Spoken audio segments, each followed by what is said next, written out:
Hello, I'm Dr. John Middleton, and this is Family Life in the North Country. Here's one to start with today, something that's come up. It's been asked before, talked about before, quite a few months ago, I guess, but someone commented, I keep hearing or reading about the famous Alfred Kinsey, the Kinsey Report. And the question today is, was he in fact a fraud? Well, first of all, Kinsey, as most people know, is synonymous with the word sex studies. Kinsey was basically a zoologist, and he was a self-appointed specialist in that field of sexual behavior. He started off trying to determine all sorts of things, but most people don't really want to know how he did his studies once they get into it. I'm well aware the book describes the studies, but the truth now seems to be coming out very clearly, written from Kinsey's own research files, coming out of his own files. He did a study, several of them, but he combined them in two basic books of sexual behavior of males and females. He studied masochistic, sadistic behavior. He studied and reported on homosexuality. He studied the main thing that he reported on that really had an impact on society was a study of the sexual behavior of children. And so many people made, changes of policy, regulations, rules, all sorts of things, basing them in part on Kinsey's work. But most people didn't really know, and still don't know, of course, that Kinsey's work really couldn't be considered good research. The subjects he used, and if you read in the book, and it's all right in the books and with tables and everything else about what his studies were about infants, sexual behavior in infants, and how he got that information. Exactly how he got it isn't in his books, but it's in his research files. It's sort of sickening, really. I know when Kinsey first came out, almost 50 years ago, I was very enchanted with the studies. It was very popular among the professional people and graduate students, people like that were really into it. Then about 10 years after that, I began to question very seriously, what was this really about? And then about, 30 years ago, it became quite clear to me that this person was not what he was reputed to be. The studies were flawed. The evidence was not clear. Statements about children's sexual behavior was based on things that today would be so clearly a violation of any and every law of every state. What was done to children and by whom, it would be a very serious offense. But about 30 years ago, when I started talking to my colleagues at Plattsburgh State, for example, some of them thought I was a real kook. How could I challenge somebody like Alfred Kinsey? After all, he was very reputed, very well respected. But the Kinsey study was also used as an example in sociological studies of how not to do research. I remember getting into that one time. So much for Kinsey. Here's another question. I've had several like this lately. But on the phone the other day, a very clear question came up. I thought I would share it with you. It says, what is a parent expected to do when a 17-year-old, still in high school, refuses to follow the house rules about drugs, alcohol, and premarital sex? Pretty serious question, isn't it? Big question. See if you'd answer it the same way I did. I said, first, review the house rules. think seriously, think carefully. Why do you have the rules? What is the purpose? What are they supposed to lead to?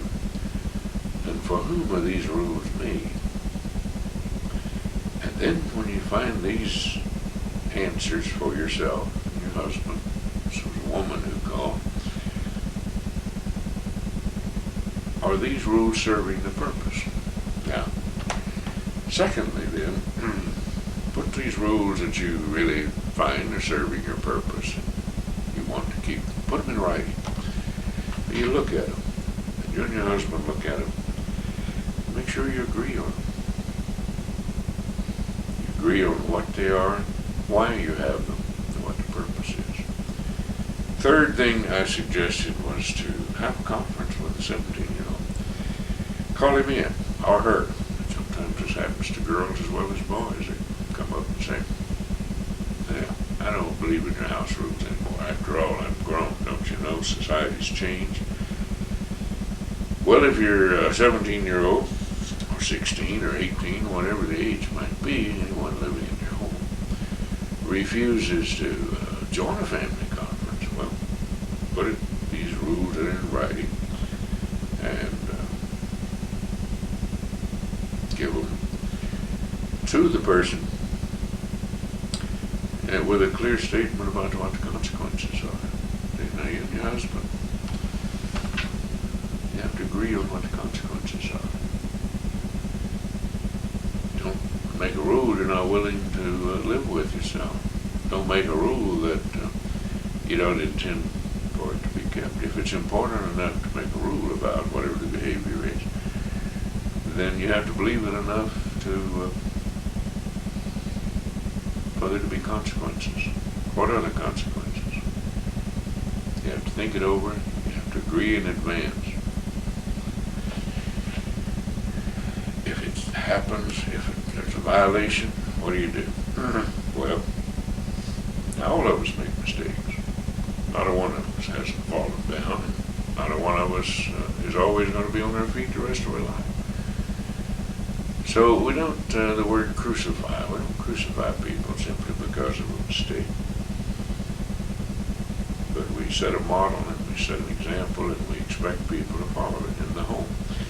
Now this isn't something peculiar, by the way, to Christian life. It isn't peculiar to this society.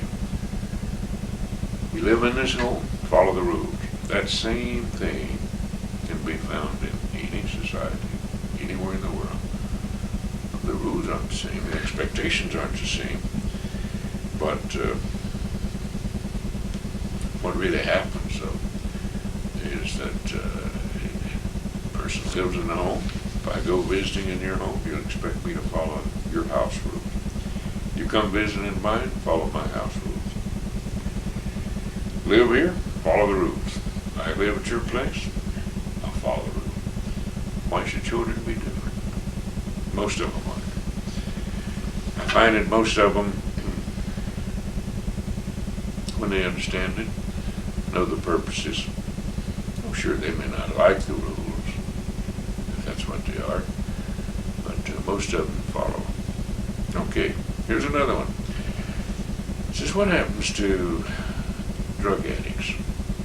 The question came up because of conversation, a relatively few old drug addicts around. Well, the answer to it is people who start using drugs as youngsters. I'm talking about hard drugs. They have a short lifespan. There are very few old, hard drug addicts. This was found years ago. Studies in the Federal Penitentiary for Drug Addiction, Fort Worth, Texas, trying to follow the prognosis, trying to figure out what is the outcome of drug addiction. It became startlingly clear that there were very few olds. More people died than kicked the habit, put it that way. Here's another one, sort of an interesting question. As you've been in Right to Life for a number of years, what have you accomplished? It's an interesting question and a very logical question to put in a lot of time and effort. into a social movement. But I had to come up with an answer, and the answer is, well, I've had people come to my front door and show me children that were born because of the Right to Life movement, and had people say thank you. I've even had nowadays, because it's been so many years, I've had some of the children who were, well, put it this way, birthright babies, the Birthright organization, babies that were saved through the work of birthright volunteers. These people have grown up and they've had children. So it's sort of right to life grandparenting. I've had people come up and say, look at my beautiful baby, and now this would have happened if my parents had aborted me, that sort of thing. Part of what I've gotten out of it, I think has been accomplished. I've been involved educating, trying to thousands of people about the pro-life causes, joys of family life. Perhaps, I don't know how we evaluate the human life, but on a selfish note, I've met some very wonderful people. Really all over the state, all over the nation, actually, through the movement. And I don't know if there's any greater feeling than to feel that you have actually been involved in saving life. I guess Mother Teresa could have a greater feeling. She wasn't particularly just trying to save lives, she was trying to save souls.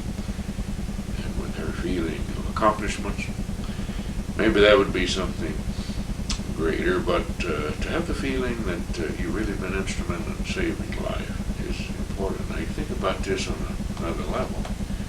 There are many people who work in hospitals, who work in emergency care, firefighters, law enforcement, people like that who do that. They do it routinely, they do it regularly. And why do they do it? Well, probably the same reason. The Right to Life people to start working, trying to save life from the beginning.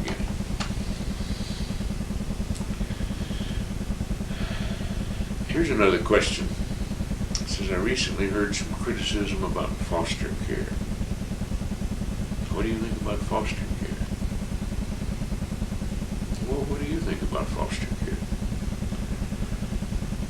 Most foster care placements that I know of are very fine, very good placements. Most foster parents I know are conscientious, well-intentioned people who are trying to rear these foster kids the best they can in the circumstances, the same way they would their own children.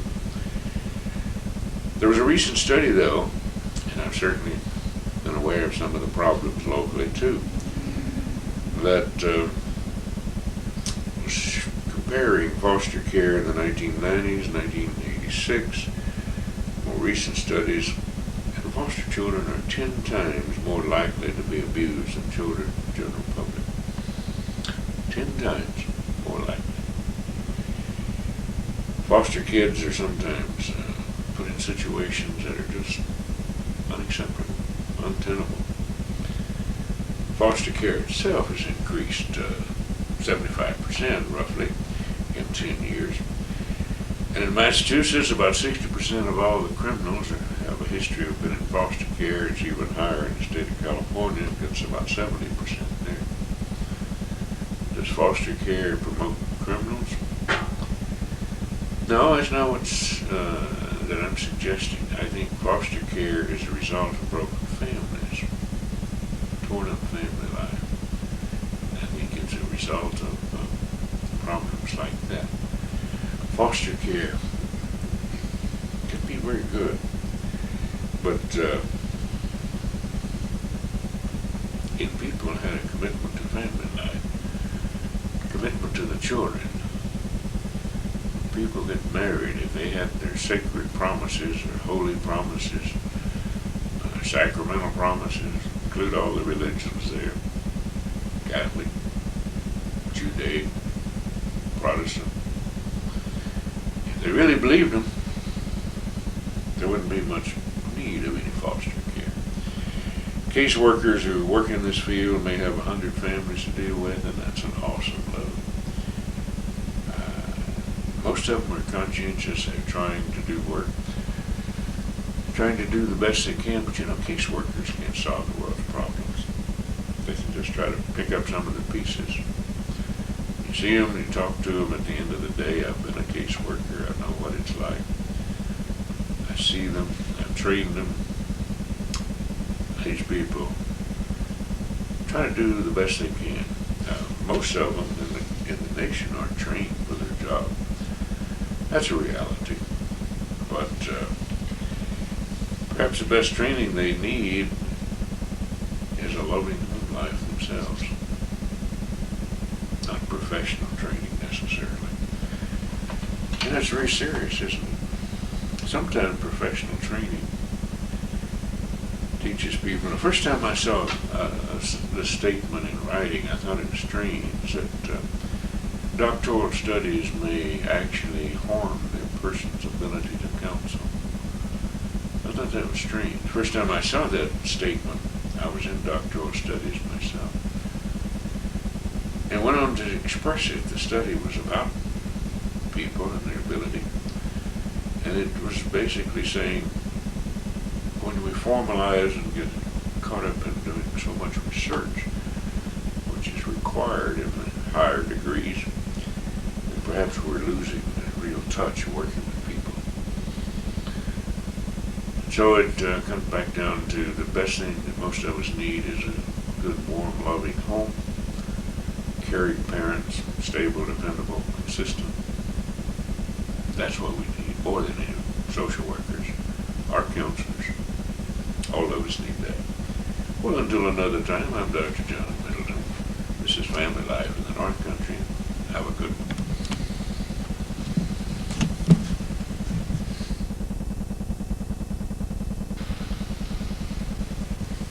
Hello, I'm Dr. John Middleton. This is Family Life in the North Country.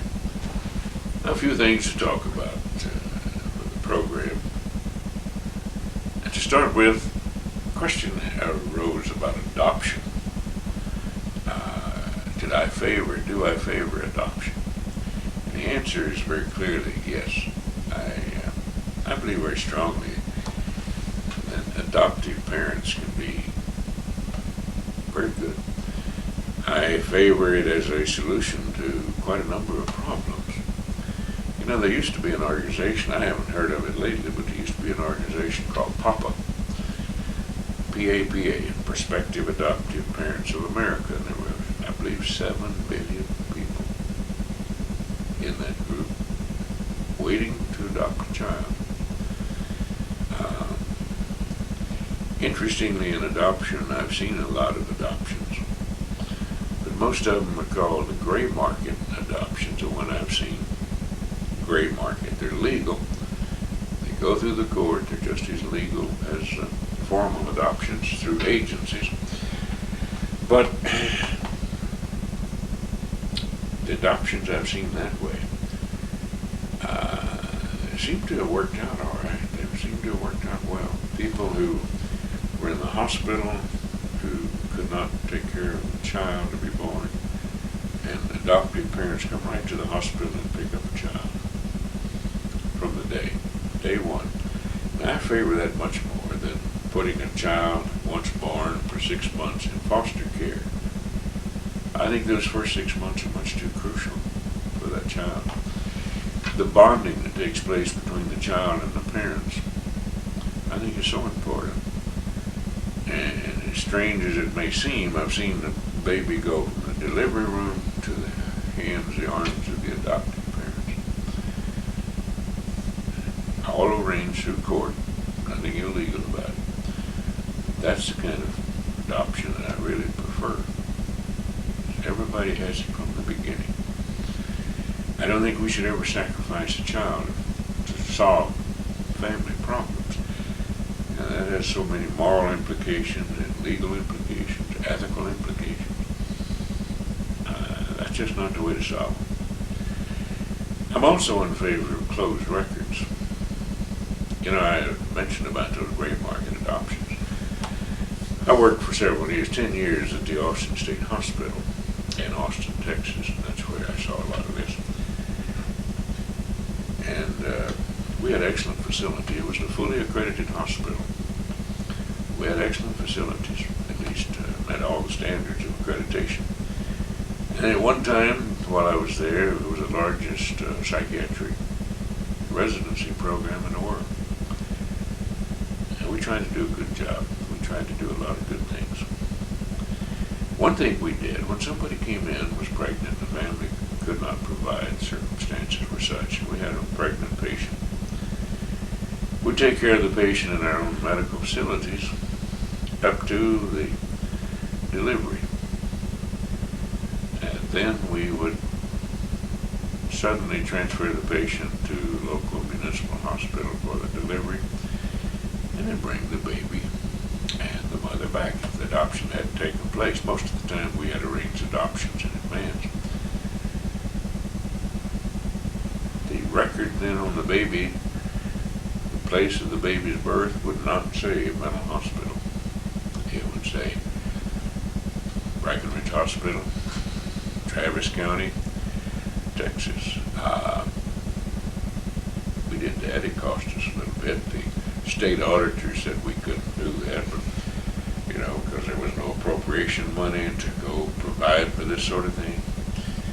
But we had a medical director who said it's important enough. Somehow the taxpayers can find the money to pay for the delivery. And it seemed to work well. Closed records is what I'm in favor of too. I think adoption records really should be closed in those circumstances. I worked with some heart-rending cases where the courts have ordered the records open, and I'm also well aware where the records have been opened and some favorable results, but I don't know, just in my experience I've seen more unfavorable, I think, than favorable. But maybe I don't know what I'm talking about. I wasn't adopted. Maybe I don't really know the feelings. Here's another question. Get off on another subject. Question that I've heard from time to time by several different kinds of people talking to different groups. The question has to do, why do institutions of higher learning, that is colleges and educational centers, always seem to come off being ultra-liberal? Of course, you're talking about the faculty members. And if you stay up with current events, social studies, so to speak, that seems to be true. I used to puzzle about that.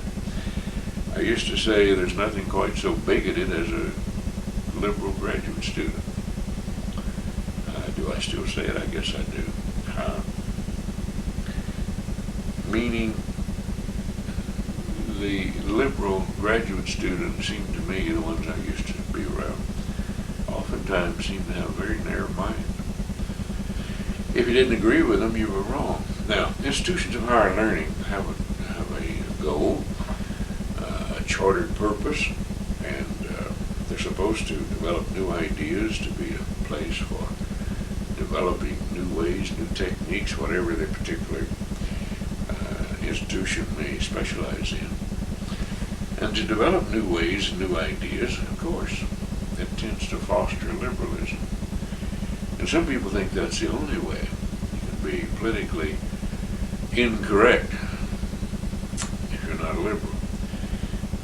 Political correctness is an example of what I consider a liberal idea. It serves no purpose. But there's several cliches, several statements that were made and have been made over the years. For example, old institutions must go. That's one. That was popularized. Change for change's sake, revolution for revolution's sake. A concept that was popular back in the 60s, early 70s. These particular statements were fostered, and I learned about them in Centers for Higher Learning. Can we say that? I've remember attending an invitational national conference in University of Indiana, where this sort of thing was kicked around a little bit. What old institution? If you say old institution must go, what are you really talking about? They're social institutions. There are only 5 social institutions. What are they? The political, the educational, the economic, the religious, and the family. 5 social institutions. These social institutions carry out the needs of society. Well, when you say old institutions must go, what are you talking about? Basically, the people who promote that idea are saying the family has to go and the religious institutions have to go. They don't want to do away with the educational, political, economic. Just the family and religion. Because they both stand in the way of progress, as some of the people say. There's a basic flaw in that logic. If anybody really thinks deeply about it, they can come up with it. Another one that was kicked around was that old ideas must be replaced. Old ideas must be replaced with new ideas. New ways of learning. Children today cannot learn by old methods. That sounds so good if you're trying to teach young people how to be teachers.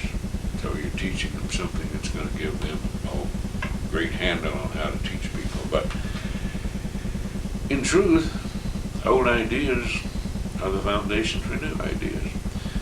Most instruments of learning are based on old ideas. And if you try to throw out the old ideas, you may indeed throw out the foundations. Children today cannot learn by old methods. That's not true, but that's a statement. It's not true because children of yesterday learned by old ideas. So the children yesterday learned by them. It doesn't necessarily mean, I'm not trying to say that new ideas can't be better, an improvement. Of course not. But when we get into that sort of thing, it's too easy to just come up with things and change for change's sake, convince people that they have a new way. Excuse me, we have that idea of change for change's sake and revolution. It should be ringing a bell. Those of you who think about it a little bit, that's a humanistic philosophy. It reminds me of a thesis, antithesis, thesis. Some of you remember words like that. Thesis, that is, you take a position, then you take a position against that position, and you argue it through, and supposedly then you come up with a new thesis or a new position about that. There's a fancy word that covers all of that, and it's called dialecticism. Well, that's what a lot of people are being taught in school, is that that's an appropriate thing to do, with the assumption, you see, that when people take a position and tear it up and argue it through and sift it out and then take a new position, the new position will be better. That idea is a good idea. Sometimes it works that way, except, a lot of kids can't do that. It's sort of like, I think it is comparable to a kid can come in and tear up his room, but that same child may not be able to build it, put it back, doesn't have the cognitive capacity. And indeed, that's what happens. Sometimes educators forget that the children don't have the ability to restructure society. They have the ability to tear it up. It doesn't take a genius to be a salvage crew. But to build a building takes a little more smarts to be an architect. And that's sort of like the people today in society. Well, going along with that idea about bigoted graduate students, maybe that's true with some of the faculty. I've been often accused of being bigoted, that I didn't tolerate new ideas. Whether or not that's true, I don't think so, but others may think it. Show me somebody who has clearly thought through their position, who is secure in his or her own position. I'll show you somebody typically who's willing to entertain new ideas. Not a big job. And except for this last one, I'll leave that subject. It does seem gathering, and I've seen it pretty otherwise. It says a person can't be a good person in a society that's not a good society. Let me run that by slowly. A person cannot be a good person in a society that is not a good society. See, if we believe that, I think I know where some bridges for sale. If you haven't bought your bridge lately, I have one or two. It really means that you can't have a bad apple in a bunch. We all know that's not true. We know that there can be a bad apple and a bunch of good ones. Well, if you accept that idea that there indeed can be a bad apple and a bunch of good ones, well, you necessarily have to accept the other idea that there can be a good one and a bunch of bad ones. The likelihood? Oh, of course it decreases. But it's certainly possible. But to accept an idea that you can't be a good person in a society that's not a good person, what does that do? That suggests that none of us are responsible. That we just go along with the flow. That we just drift, go along with whatever anybody says. Well, let me end the note on this one. The question was, how do we really help society? I think it's a beautiful, simple question. I hope I can give a beautiful, simple answer. Perhaps I don't do that, but anyway, here's the best I know how to answer it, is to apply moral solutions to moral problems. To help everyone establish ideas about the positive nature of an intact family, about the benefits. Intact family made up of two adults of opposite sex, living in a socially acceptable, sanctioned relationship with their own adopted children. People had that idea. I think that would help society a great deal. And with that one, I'm Dr. John Middleton. This is Family Life in the North Country. Have a good day.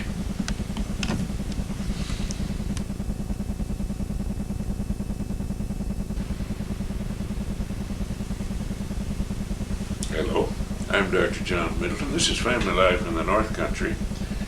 And I'll start off with this rather direct question. Are young people today less mature than previous generations? We hear a lot about young people and maturity, and we hear a lot about the problems that young people cause today, all kinds of things like that. So the question is common and it's logical. But in truth, I don't know any social problems caused by young people. I start with that one. I think young people today have different roles to play. They're different in society. However, about the maturity factor, we're not quite so sure. I say we, I'm not sure. You're somebody who can chase around on the internet, do things of technological nature that previous young people, some old people can't do. Are they more mature? Let's look at it. Mature, can they earn a living? Can they live alone? Are they being schooled? Schooled? No, I didn't say educated. Some of the best educated people I've met, by the way, didn't have much schooling. Can they handle a family? Can they live in families? Are they independent? Are they achieving happiness? Are they building a future? Well, let's look at some of them. Earning a living. Technological advances require young people to spend much more time in school, doesn't it? So they're not given the chance, or they're not required to earn a living like previous generations as early. About being in school, who supports them? All kinds of ways people can go to school today, one of which, of course, is student loans for higher education, all kinds of things. Is that mature? Well, the young people didn't ask for it. Older people put the program together for them. Family life. Young people today are typically looking toward a two-worker family or a two-career family. And that heavily influences the definition of maturity. The economic and the personal freedoms. Well, I just can't recommend that. That's not the model of society that I think is a good one. Independence, also related to how many people in a family, the dependency ratio. Young people today are expected, whether or not they even know it, to support more people than previous generations. Okay, the dependency ratio. How many working people are there compared to the number of people who aren't working? So the question comes, who's paying the bill? Who's expected to? See, welfare, the elderly, the geriatric people, the handicapped, these are all dependents. Young children, all dependents. So how many people are working to support all the dependencies? It's going to be quite a task. Are these people today, young people, achieving happiness? And if so, what are their expectations based on? All the knowledge that they have gathered, does it lend itself to maturity, or is it just knowledge? Well, say a library is full of information, but it's not necessarily mature, is it? Sometimes young people today have a lot of information about a lot of different things, but it's not necessarily maturity. Let's look at some old-fashioned ideas, and I like the one, by the way, that I borrowed from studies in 1930. Go way back to Terman studies. Ability to plan ahead. These are characteristics of maturity. Capacity to make commitments. Willingness to be responsible. Capacity to be responsible. Habit of happiness. Healthy self-concept, meaning you have a clear idea of who you are, and a healthy self-esteem, you value who you are. Warm but not too close relationship with one's parents. In other words, maturity isn't characterized by being forever dependent on the parents. Clear definition of social roles. Now, those characteristics of maturity, by the way, have served very well.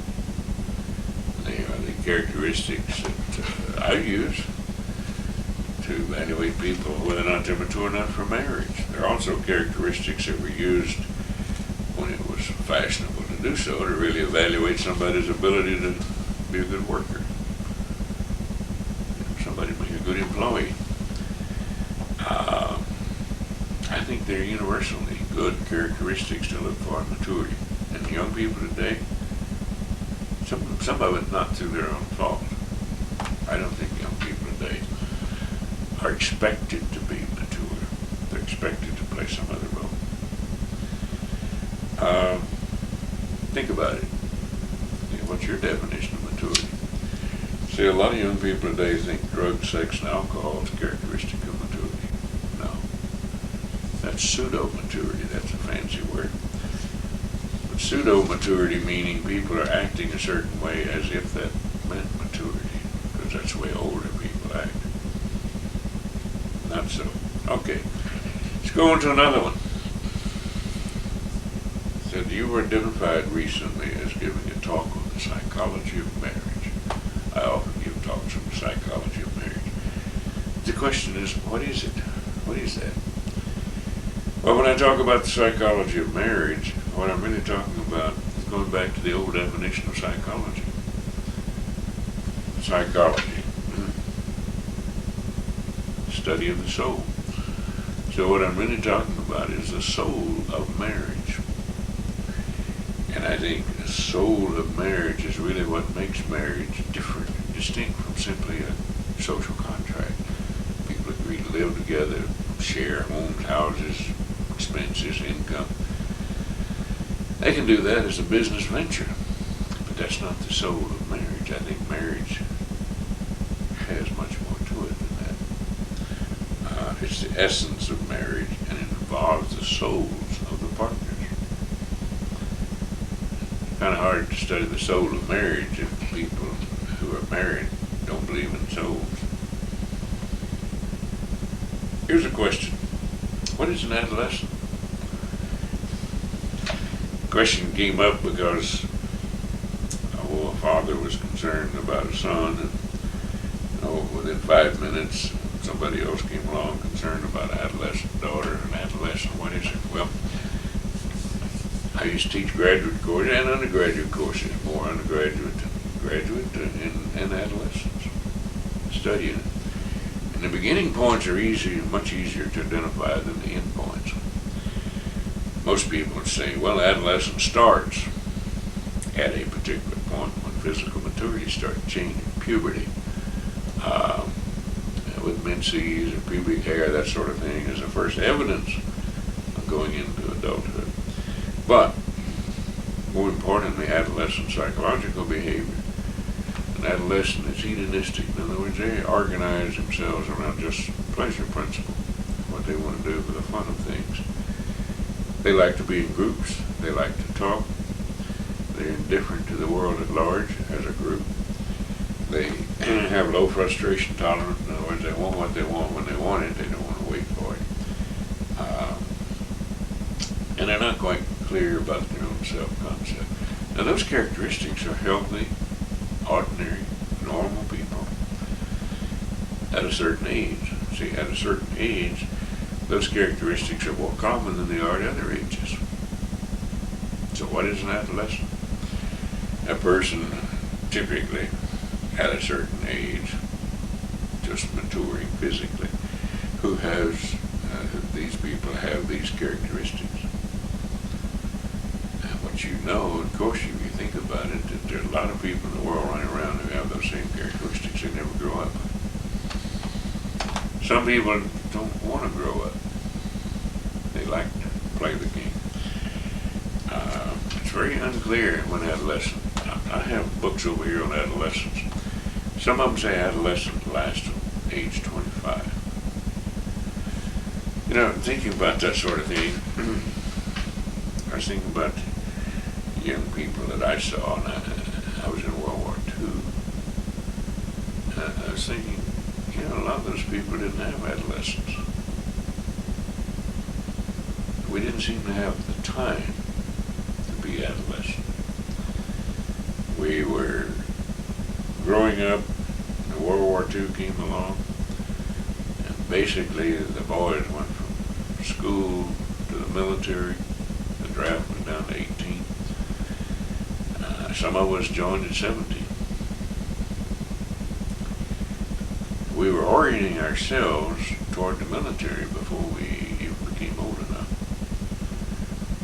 And it made a big impact on people.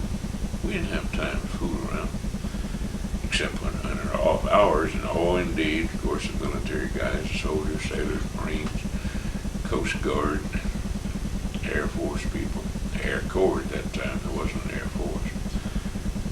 They fooled around on their off hours, to be sure. But maturity, characteristic, they could hold down very responsible jobs. I have some pictures in a college album here of some people. Some of them had made lieutenant colonel and weren't 21. Responsible? Very much so. Weren't 21. It was interesting. Going to a bar, lieutenant colonel, and couldn't order drinks. The age of drinking was 21, most places, except on the airways. Okay, here's another one. Is there an increase in sexual abuse? Younger children, we read about her in the papers almost every day. Why is that the question? Well, I agree. I seem to read about somebody charged with sexual assault just about every day in the paper. And there seems to be more and more of it across the country, and I've wondered, and I've looked at it. First, we talked about it here on a previous program one time, not recently, but live-in boyfriends are much more likely to sexually assault and to abuse children that they are taken care of than the natural fathers. I think I recall the number 25 times more likely. See, there's not a barrier of kinship when you live in boyfriends. I say live in boyfriends. More often than not, these are men. Oh, the teacher who recently charged, got into history books all of a sudden. And a woman with young teenage boys, but those are exceptions, of course. Those are even exceptions to the exception of how much abuse takes place with males and younger girls. But I think we have a society that's culpable. I think our society is guilty of a lot of things. Normally, I don't want to blame society, because I think people are responsible, and collectively people have let themselves get into the pattern. If you haven't watched a soap opera lately, you perhaps have missed most of the pornography. What are soap operas made of? They're made of all sorts of iconoclastic themes. Yes, I'm using a big word there, iconoclastic. In other words, they attack the values that a society holds in reverence. A daily dose of soap operas.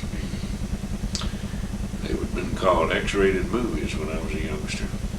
And we have all kinds of pornography, all kinds of things going around. Well, the intention is to attract the attention. The intention is to get people to think about it. So in my opinion, small wonder that when that's just portrayed so abundantly, that we have more sexual assaults. In that context, a question came in just yesterday. A woman called me and said, my husband and I are trying to live Christian faith. Sometimes it's almost too hard. Walking against the wind, trying to swim against the current and so on. Do you have suggestions? Well, yes, I have suggestions, and you're not alone. You'd probably be surprised how many other people have that same concern. And what you need to do is to find out who these other people are and get together and support each other. That's one way. Review what you're trying to do. Review how you're doing it. Review what is your purpose and how you're setting the example, and for whom are you trying to do this kind of living. It has to make sense to you. You know, the humanistic philosophers like to promote the idea, well, if you get rid of religion, people have fewer conflicts, they'll have fewer frustrations, therefore you'll have less anxiety, and people will be healthier. They'll be happier, because they won't worry about all these things. But there are a lot of people who can't go along with that. That's directly opposed to their religious beliefs. And just avoiding the problem doesn't make the problem go away with a lot of people. That's the humanistic idea. I think we have to look at some very serious things here. And nobody asked me this particular question, but I'd like to make some recommendations. That if people find themselves caught up in that sort of thing, and there are plenty of people who are. Parents are trying to rear their children in better ways than they thought themselves were reared and so on, and that's great. Go for it. But I think we need a national policy on the family, and I shudder to think about the political ramifications, but I think we have to have impact statements before we pass any legislation, before we let agencies get out of hand, passing all kinds of rules and regulations that become law. I think we need to have a statement about what impact does this have on the family. I think we have to recognize the functional requisites, that is, the basic needs of all societies, not just this society, but all of them. Every society needs to have, of course, biological necessities, but every society also needs adequate reproduction. That is, it needs to replace itself. You know, we're not. Neither are the European countries, neither is Canada, Ireland, England. No, they're not replacing themselves. If a society is going to last, it has to do that. Then we have to socialize the young people to take their places as adults.